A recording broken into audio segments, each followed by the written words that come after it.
আওয়ামী লীগ ফিরে আসছে বিএনপির রূপে। যারা আওয়ামী লীগ করতো তারাই বিএনপি, আর আমরা যারা বিএনপি হিসেবে রাজপথে লড়াই সংগ্রাম করেছি, এখন দলের সুসময় আমাদের দলের লোক কোনো মূল্যায়ন করে না। 5ই আগস্টের পর বিএনপির মধ্যে আওয়ামী লীগকে জায়গা দেওয়ার কারণে ক্ষুব্ধ বিএনপির সংগ্রামী এবং ত্যাগী নেতাকর্মীরা। আমি যাকে দেখেছি, যে ব্যক্তি আওয়ামী লীগ করেছে, আমাদেরকে লাঠি সোটা দিয়ে মেরেছে, আমাদের জন্য রাস্তায় যাওয়ার সময় রাস্তা ব্যারিকেড করছে, পুলিশে ধরাই দিছে। 5ই আগস্টের পরে তারা এখন এসে বিএনপি হয়ে গেছে, লজ্জা হয়। আর এই কারণে বিএনপি নাকি এমন ভাবে ধ্বংস হবে যাতে করে আর কোনোদিন ফিরে আসতে না পারে। এই বিএনপি আবার ধ্বংস হবে, আর এবির এমন ধ্বংস হবে যে বিএনপির অস্তিত্ব থাকবে না। জনাব তারেক রহমানকে 6 মাসের মধ্যে লন্ডন ফেরত পাঠাবে।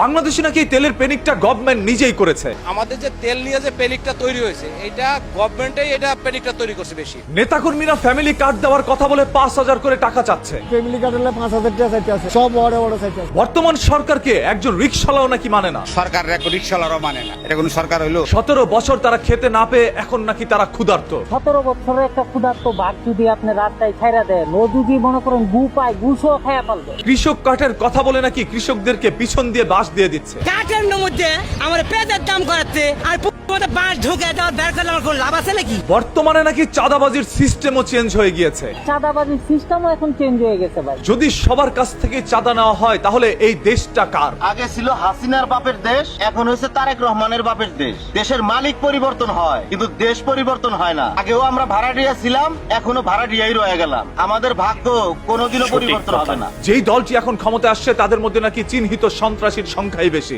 যে দলটা ক্ষমতা আসছে তাদের ছেলে পেলে ভালো না, সবাই চিহ্নিত সন্ত্রাসী। আপনি দেখেন রংপুরে কি ঘটনা ঘটছে। আমার মনে হয় এটা মাত্র শুরু, ভবিষ্যতে আরো কি কি বড় বড় প্ল্যান আছে সরকারের, জানি না, আরো কোন ঘটনা ঘটতে পারে। তবে কিছু সংখ্যক মানুষের দাবি জনাব তারেক রহমান ভালো লোক, তবে তার আশেপাশে থাকা নেতাকর্মীরা ভালো লোক না। তারেক জিয়া কিন্তু ভালো লোক, নেতা কর্মী ভালো না। নেতা কর্মীর সামনে ভয়াবহ পরিস্থিতি আসতে পারে। তবে কৃষকদের দাবি নির্বাচিত সরকার থেকেই বা কি লাভ যদি কৃষকদের জন্য এই সরকার কিছু করতে না পারে। দেশের নির্বাচিত সরকার থেকে কৃষকের জন্য কি উপস্থাপন করছে? কিছু করে পারেনি, ভোটটা দিয়েছে কিন্তু আমার কোনো কাম হয়নি। আসুন এবার একটু বিএনপির একজন ত্যাগী নেতার কিছু কথা শুনি। বউ সিজারের টেবিলে, আমি রিমান্ডে, ডাক্তার ফোন করে বলতেছে টাকা নিয়ে মেডিকেলে আসেন। রিমান্ড থেকে পুলিশে মায়ের ফোন দিয়ে বলতেছে আপনি টাকা নিয়ে এসেন 10,000, তাছাড়া আপনার ছেলেকে পিটানো হবে। মা কোথায় যাবে আগে? এই প্রশ্নটা বাংলাদেশ স্বরাষ্ট্রমন্ত্রীর কাছে আমার। এইসব জায়গা থেকে ফিরে আসার পরে সেই আওয়ামী লীগের যদি আপনারা শেল্টার দেন, মনে হয় কি জানেন, মাঝে মাঝে আওয়ামী লীগের যেসব বিএনপির লিডারেরা শেল্টার দিতেছে না,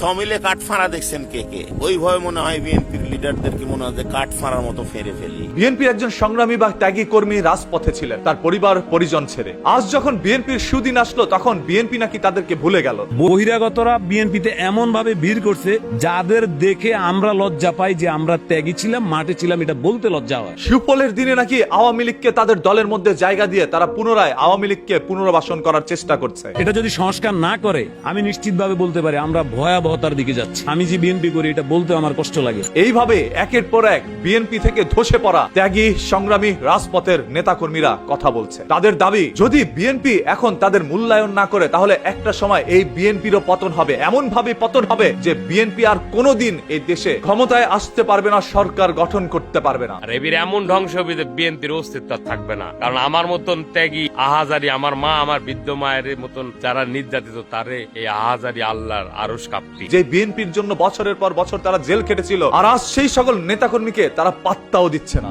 দল থেকে একরকম তাদেরকে দূরে সরিয়ে রাখা হয়েছে। আজ যাদের জন্য মার খেলাম, যাদের জন্য আন্দোলন করলাম, যাদের জন্য সংগ্রাম করলাম, যাদের জন্য পরিবার বউ ছাড়ে মাঠে ঘাটে থাকলাম, সামান্যতম ক্ষমতার লোভে সেই চিরশত্রুর সঙ্গে হাত মিলালাম, দুর্ভাগ্য জাতি। তাদের যদি সঠিক মূল্যায়ন এখন বিএনপির সেই সকল নেতাকর্মীরা করতে না পারে, বিএনপি করতে না পারে, তাহলে একটা সময় এদের কারণেই হয়তোবা বিএনপি ধসে পড়তে পারে। এই সমস্ত আওয়ামী লীগ গুনিলিয়া পুনর্বাসন করছে, এরা সামনের কাতারের লোক। হ্যাঁ, এডি হচ্ছে বিএনপির অরিজিনাল চরিত্র। এরা বিপদের সময় এক রকমের কথা কয়, এরা প্রচন্ড আরে নির্লজ্জ। এইভাবে প্রত্যেকটি মানুষের মন্তব্য আপনারা শুনেছেন। সুদিনে যদি সেই সকল দুঃসময়ের লোকগুলোকে পাশে না রাখেন তাহলে আপনাদের দুঃসময় আর কাউকে পাশে পাবেন না। এই সমস্ত আওয়ামী লীগেরা কি তোর মায়ের ভাতার হয় যে তুই এরেলে বিএনপি দল করিস, এরেলে সংগঠন বাড়াচ্ছিস আর ত্যাগিরে পিছনে ঠেলে দিচ্ছিস, ত্যাগিরে প্রতি আবারও সেই একই নির্যাতনে রাখতেছিস? কি করতে নেতারে মনে হয় মায়ের ভাতার হয় আওয়ামী লীগেরা? যে রাজনীতি মানুষের চোখের জল মোছাতে পারে না, সেই রাজনীতি সির্ফ একটি ভণ্ডামি।